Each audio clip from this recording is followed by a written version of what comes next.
Good morning on day 3 from Gadsden, Alabama. Just wanted to share here this morning. We've been joking. We literally are the van that is down by the river. Last night we had a riverfront site.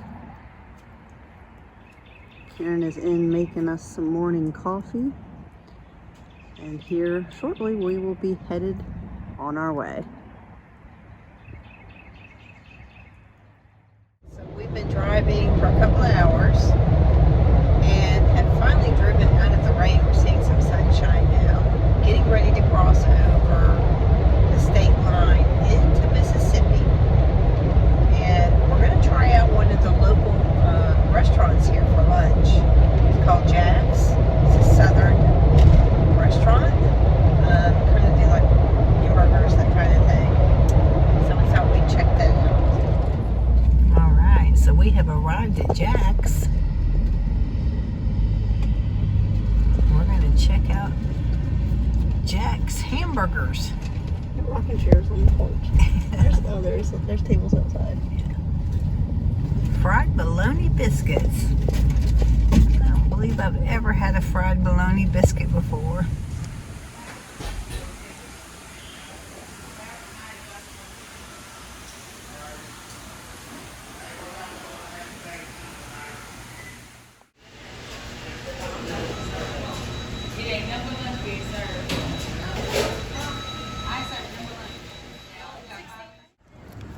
Alright, so here it is.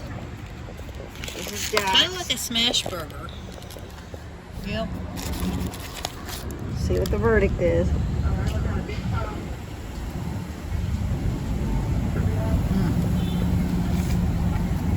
Good? I inhaled mine. So hungry.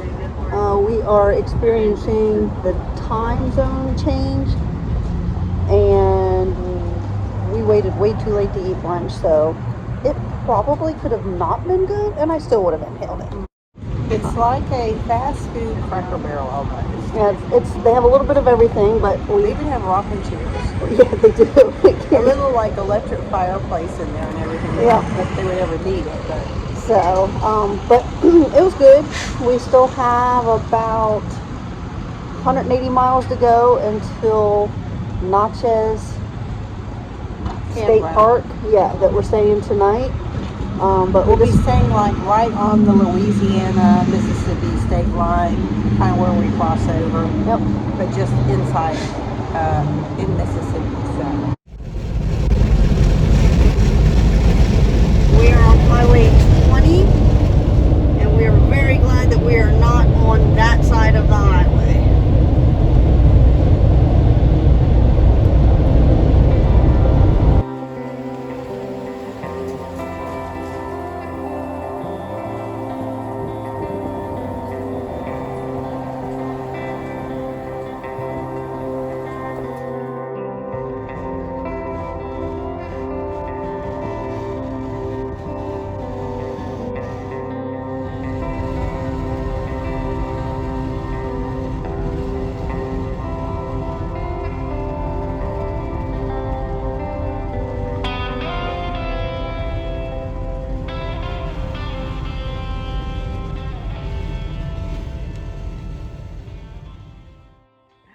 All right, so we have made it to the Natchez Trace Scenic Parkway. It's one of the iconic highways in the United States, kind of like the Blue Ridge Parkway, Skyline Drive. places like that that you can drive across. It's just beautiful. 50-mile-an-hour speed limit, no tractor trailers, and nothing but beauty and history around you. This is the first stop For us. called the Battle of Raymond, and it's something. There's a story here. This spot, the Battle of Raymond, was part, I guess, of the Civil War. By the time of the Civil War, the Natchez Trace had lost its significance as a national road. One of the sections ran from Port Gibson toward Jackson, but the route veered from the original trace to reach Raymond.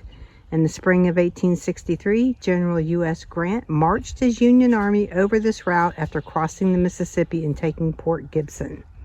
On May 12th, Grant's forces drew fire from a Confederate brigade commanded by Brigadier General John Gregg, located on the southern edge of Raymond, 3 miles east of here. After a day of bitter fighting, the Confederates retreated toward Jackson, leaving their wounded in the county courthouse. All right, and this is part of the National Park Service, so I'm guessing it is this area out here. It's where the battle was. There was a picnic table out here, but you can see just how gorgeous it is here. This is the first part of March. Things are just now budding and starting to bloom, and it is just as green as it can be in the 70s here today. Okay, so this is the actual Natchez Trace Trail, part of the trail. National Scenic Trail. It says the old Natchez Trace. This is the Natchez Trace. For many years it served man well, but as with many things, when its usefulness passed, it was abandoned. Over the years, the time-worn path has been silent witness to honor and dishonor. It bears the prints of countless men. Walk down the shaded trail, leave prints in the dust, not for others to see, but for the road to remember. And there you have it. We kind of kicked off the main road, and there's all these little side historic sites for you to check out, and we just saw one. The actual trail. Yeah, we saw part of the actual trail. Very cool.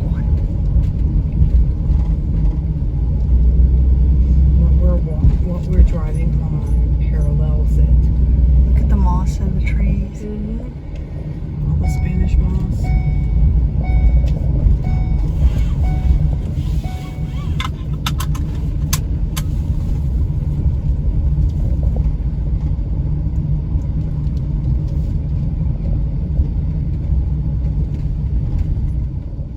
All right, Shannon, where are we at here?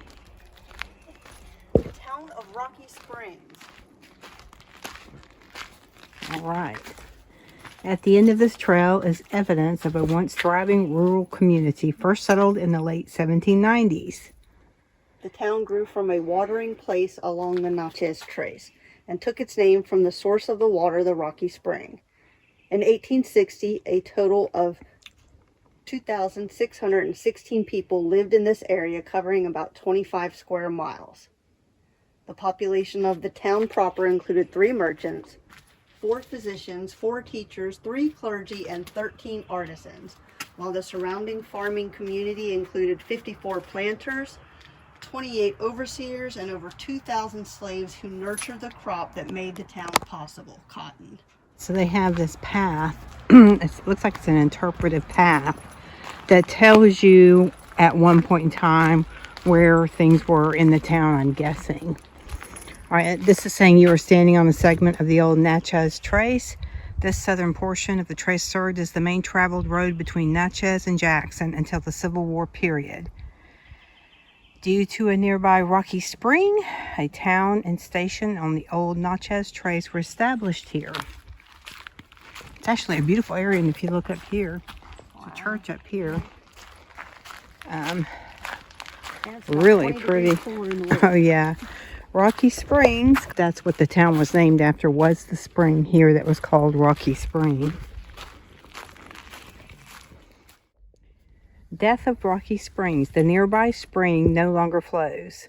And that's probably why you're not hearing anything. Today, only the church and cemetery, 2 rusting safes, and several abandoned cisterns mark the area. The Civil War, yellow fever, destructive crop insects, and poor land management brought an end to this once prosperous rural community. And yeah, we see the church up here, so we're going to head up there and take a look. But this is a really pretty area. We can hear an owl in the distance. Between yellow fever and the boll weevil, which destroyed the cotton crop, pretty much ended the town and the livelihood of the people here. So yellow fever killed quite a few people. It said, according to that sign, 48 people had died just in this little community from yellow fever. Anyhow, this is the Rocky Springs Methodist Church. built in 1837.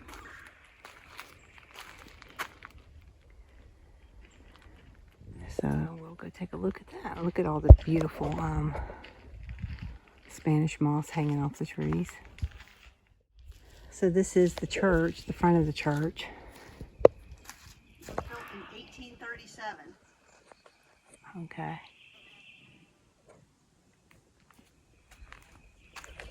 There is a barred owl in the woods hooting. Hopefully we can catch it again. And then there is a cemetery over here. All right, so this is the inside of the church. It's beautiful. Pretty lanterns. Got some ceiling fans. They've updated it. And it definitely has that old smell. Wooden floors. Gorgeous.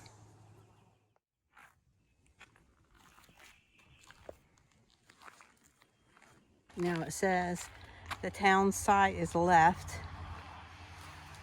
All right. Here we go. So we're going to go over here and see what kind of remnants might be left here. Looks like it's a little loop. So the town of Rocky Spring, population 2,616.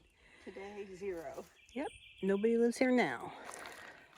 But this is where the town was located, according to what they are saying.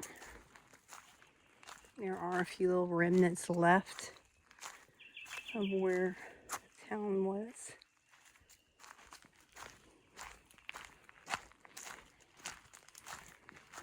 A building foundation associated with any cotton producing area was a local gin house, where cotton was taken to be ginned and baled for shipment to mills in the East or in England.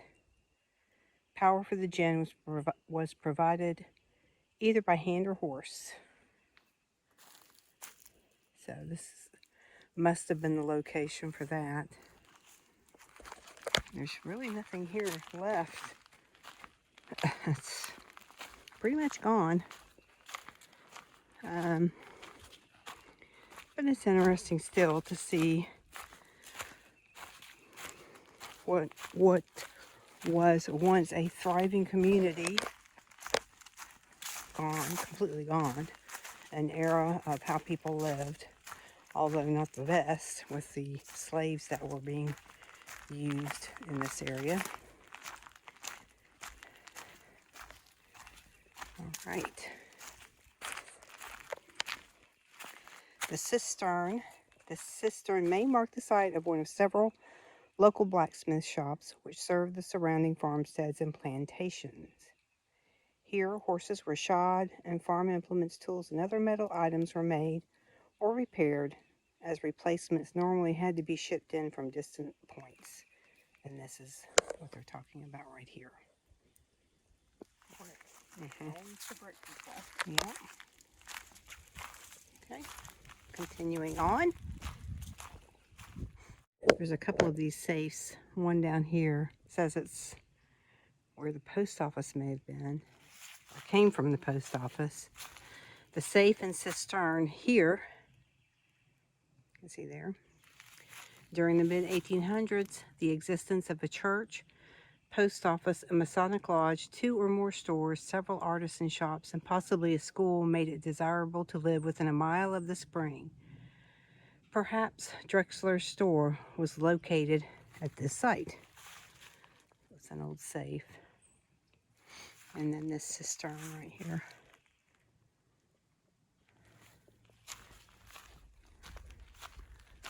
All right.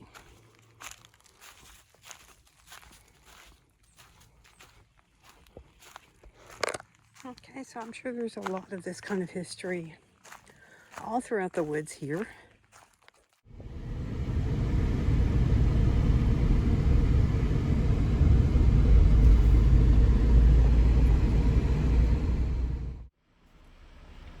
So this says, excavation of this site tells us much about the people of the late prehistoric periods. including the ancestors of the modern tribes of Mississippi and Louisiana. It was a society with elaborate, agriculturally oriented religious ceremonies. From the burials on this mound, we have learned that there was a high infant mortality, and that upon the death of a chief, a brutal ritual was enacted in which his retainers were slain and buried with him. Yikes.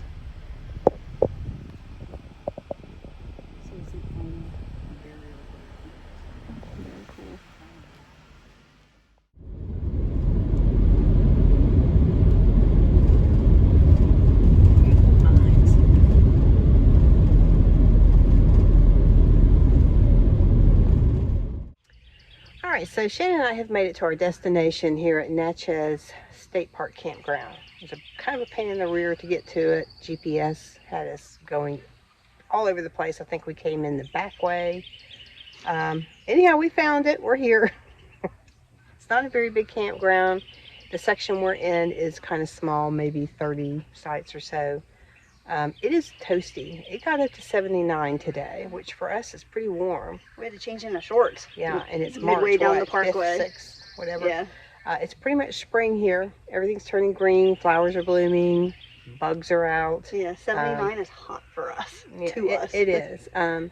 Anyhow, we've made it, and off tomorrow to Tyler State Park in Tyler, Texas. Yeah, we will be blowing through all of Mississippi and winding up in Texas tomorrow night. Well, actually, we're done with Mississippi. Louisiana. Yeah, we will be blowing through Louisiana. And we have blown through Mississippi. Now, the Natchez Trace Parkway was just awesome. Beautiful. I would highly recommend that if anybody is planning a trip down this area, that you could catch it. I think up in Tennessee, actually. I'd have to look. I read it was like 444 miles or something. Yeah, it is really, really beautiful. There are some free campgrounds along the way, which we didn't know about. Wish we'd have known that. I don't know what they offer, but they're free. Yeah. So, and it's a beautiful, beautiful area with a lot of history. So, anyhow, thanks for joining us, and we will see you guys tomorrow.